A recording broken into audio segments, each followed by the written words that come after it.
Podcast. Podcast. Ter ou não ter um podcast? Eis a questão.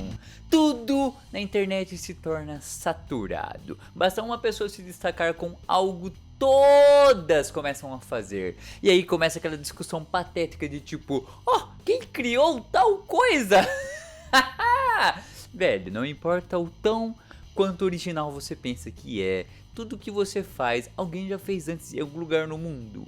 Provavelmente nos Estados Unidos ou no Reino Unido, que são países mais envolvidos há muito mais tempo nesse meio do audiovisual, ainda mais nas internets da vida. Mas o fato é que até eu tive um podcast até muito bem escutado lá em 2008, 2009, quando eu falava de WWE, numa época que ninguém sabia o que era WWE, mas era assim, muito bem ouvido. Pra vocês terem ideia, o meu antigo blog de luta livre tinha 1 milhão de acesso em 3 meses. Se você pensar que isso era 2008, tinha muito menos pessoas na internet e era blog, horas, eu acho que eu seria tipo um youtuber com, sei lá, 200, 300 mil views por vídeo nos tempos atuais, o que não é tão ruim, mas o fato é que tudo no Brasil acaba se tornando saturado, enjoativo e começa a se criar torcidas e rinhas de ego de as coisas saturadas que fazem sucesso, qual é melhor que outra.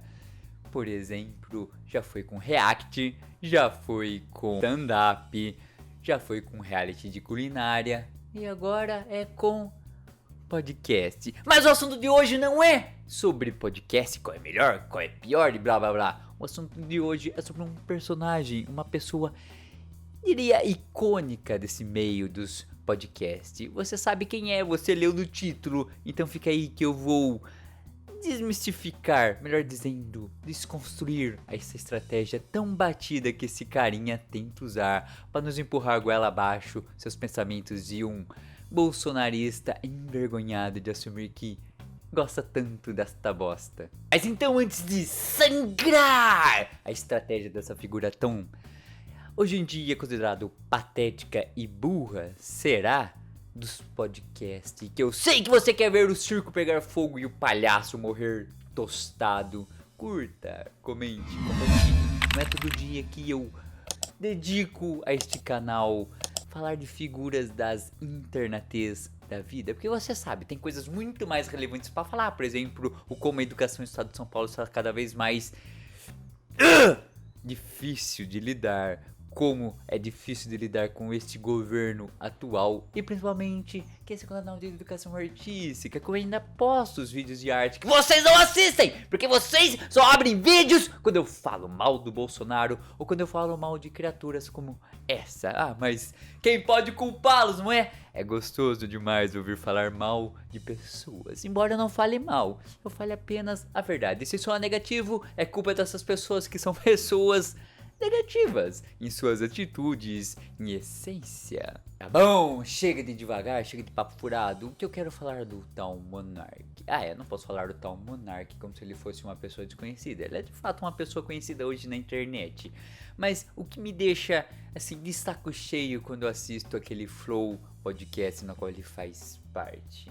Olha, um dia eu pensei em até fazer um vídeo defendendo o direito desses caras existirem, fazerem o programa, fazerem o canal dele do jeito que eles fazem. Aliás, eu ainda acho que eles devem existir, fazer do jeito que querem. O fato não é que eles não deveriam fazer isso, o fato é que um deles utiliza um estratagema covarde, manjado, que talvez as pessoas não se dão conta ou não percebem. Sabe qual estratagema é? Aquela coisa de dizer: eu só sou um gordo tetudo burro, então agora eu vou dar a minha opinião. Vocês entenderam? O cara, ele se difama, entre aspas, tenta dizer que ele não tem relevância nenhuma porque ele é um gordo tetudo burro, para depois falar qualquer abobrinha, mesmo ele sabendo que sim, ele é alguém, sim, ele tem uma voz, uma multidão, ele é influente, e sim, o que ele falar vai repercutir, vai ressoar por aí, vai gerar discussão, e sim, tem importância, mas que essa turma adora usar essa estratégia que até a revista Média usava. Primeiro você se autodifama, aí você acha que você criou uma blindagem do tipo, agora eu posso falar o que eu quiser, e se alguém questionar eu digo, olha, mas eu já me autodifamei no começo, vocês estão ouvindo porque querem. Não é assim que funciona. É claro, as pessoas estão ouvindo porque querem, mas quando você tem de fato um canal que fala com milhões de pessoas, e assim são milhões, porque os inscritos desses caras estão na casa dos milhões, coisa que esse canal aqui jamais vai chegar.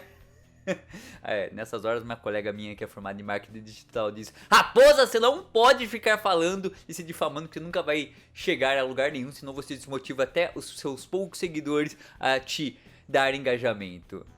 Deve fazer sentido, mas enfim, esse cara chega para milhões de pessoas, ele tem que ter responsabilidade, como o próprio Skylab um dia jogou na cara dele. Você tem que ter responsabilidade no que você fala, sabendo que você tem milhares de ouvidos te escutando, milhares de pessoas, milhares de espectadores te escutando. Talvez um dia o Monark, se ele já não disse, vá dizer que, olha, eu trabalhei tanto para ter esse podcast que milhões escutam. Por que é que agora eu vou ser censurado? Por que é que agora eu vou ser questionado de tudo que eu quero e quero falar?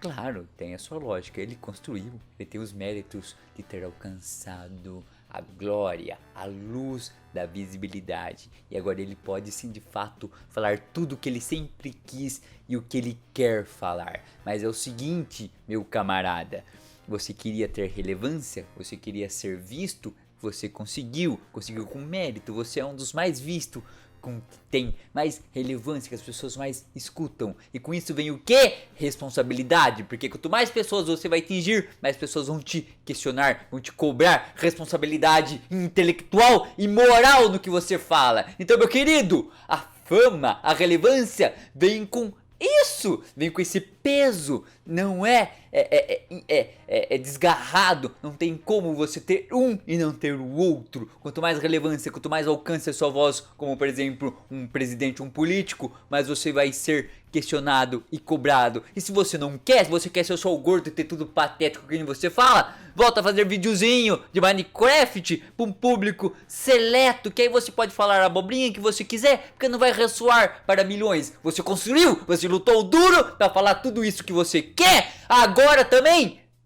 aprenda a lidar com o que vem, com a relevância e com o alcance do que você diz. E se você quer estender a sua burrice, o seu racionalismo de um Bolsonaro envergonhado, melhor dizendo, que você parece ter horas, aprenda. Se você não está preparado para o play, porque desceu para jogar, não é? Então não adianta usar a estratégia do tipo, eu só sou um gordo, ter tudo burro e agora eu posso falar uma calhada de coisas. Porque, infelizmente, o problema não é a burrice do Monark. O problema, ou monarca, não sei, não quero saber também se é monarca ou monarca, o gordinho ter tudo burro, que nem ele mesmo se define.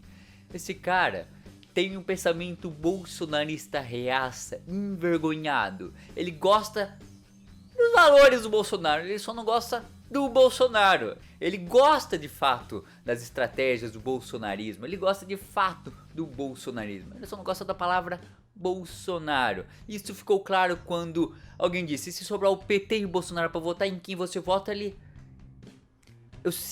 Deu pra sentir que ele quase falou, voto de novo no Bolsonaro, mas ia pegar mal, porque ele sabe que é uma figura nefasta, mas deixou mais claro que no PT ele não vota de jeito nenhum. Ou seja, ele deixou mais evidente que ele não vota no PT de jeito nenhum do que no Bolsonaro. Apesar de, claro, ele falar que não votaria no Bolsonaro, mas nessa outra situação, sim, ele votaria. Isso é de doer, porque esse cara influencia um bando de jovem debilóide. O fato do monarca ou monarque se expressar igual meus alunos de 13 anos, que leram algum resumo mal feito no Wikipedia, viu alguma simplificação generalizada, tendenciosa em algum canalzinho no YouTube sobre algum tema, por exemplo, político, e depois achar que entende, que é especialista do assunto, sair arrotando um monte de prepotência como se eles tivessem descobrido a alquimia do ouro, prova que o monarca ou ele pensa como um adolescente de 13 anos, ou ele quer atacar principalmente esse público que deve ser a maior faixa etária de ouvinte deles. Não sei se é a maior, mas eu sei que é grande parte, porque meus alunos conhecem o Flow Podcast, eles escutam porque eles comentam. Meus alunos de 13, 12 e 14 anos. Então sim, ele influencia essa turma, porque talvez ele pense igual um moleque de 13 anos, ou porque ele usa isso de maneira estratégica, ou seja, ele tem uma baita de uma responsabilidade no que ele vai falar, sabendo que está formando o caráter numa faixa etária que as pessoas estão tentando se definir quem são, qual tipo de pensamento vai ter, pelo menos até os 16, 17 anos, ou quando elas mudam depois dos 21. Então, tem que ter responsabilidade. Não adianta dizer, eu só sou um gordo tetudo idiota, pra depois vomitar uma caralhada de generalizações, simplificações e coisas completamente equivocadas. Vocês sabem que uma vez eu vi um Twitter que definia muito bem o Flow Podcast. O Flow Podcast é uma conversa de bar com duas pessoas que você jamais ia querer conversar num bar. Pensando bem, tem as suas verdades, tem as suas razões, mas pensando pro outro lado, não que eu considere insuportável conversar com o tal Igor e Monark. É que de fato parece que eles não conseguem estender de maneira muito profunda uma conversa. Depende muito mais de quem é que está sendo entrevistado. A pessoa tem que praticamente conduzir a resposta e manter interessante o papo. Eles não fazem isso. Então, se vier pessoas com mais dificuldade, por exemplo, de ter essa expansão narrativa, essa expansão na conversa, eles falham miseravelmente em tirar algum proveito e fica uma coisa maçante. E ali termina em uma hora e meia, como se fosse culpa do entrevistado e não também dos entrevistadores que não conseguem ter um carisma suficiente para fazer algo interessante. Mas tudo bem, nem todo mundo pode ser o Jô Soares. Mas é que eu vejo outros podcasts, outras pessoas que conseguem tirar leite de pedra. Por exemplo, o Rafinha Bastos, no podcast dele, que é infinitamente mais curto que o Flow Podcast e que de fato consegue fazer que o entrevistado tenha uma longa, uma extensão de uma conversa, de um assunto muito mais proveitoso e próspero. E sim, que tem gente que deveria ter muito mais mérito nesse lance de podcast do que outros, mas a vida não é justa. Ou esse canal teria pelo menos 100 mil inscritos e não aquela falsa resistência bugaliana que vocês sabem. E, enfim, eu sou o professor de arte, cartunista raposa, um renomado ninguém. Por favor, curta, comente, engajamento, dê pelo menos 0,5% de engajamento que o Flow Podcast, o Podpah, o Rafinha Bastos tem nos seus trabalhos. Horas, eu também mereço. Quem sabe um dia eu não faça novamente um podcast. Quem sabe um dia eu não demonstre sem nenhuma prepotência dizer isso. Como é que se deve conduzir numa conversa? Como você deve se preparar, saber quem é o entrevistado e não chegar lá no meu alto da arrogância, achando que isso é ser descolado, é ser descontraído e dizer: olha, eu não faço a menor ideia quem é você. Eu não faço ideia mesmo. Chamei aí porque, tá no hype. Eu chamei aí porque, aparece aí, ele vai entrevistar todo mundo. E aí, como eles fizeram, por exemplo, com o Eduardo Bueno, do Não Vai Cair no Enem. Isso aí daria outro assunto de um vídeo. Dessa prepotência, dessa arrogância disfarçada e mascarada com alguém despojado, um desdenhoso engraçado. Não, isso é patético.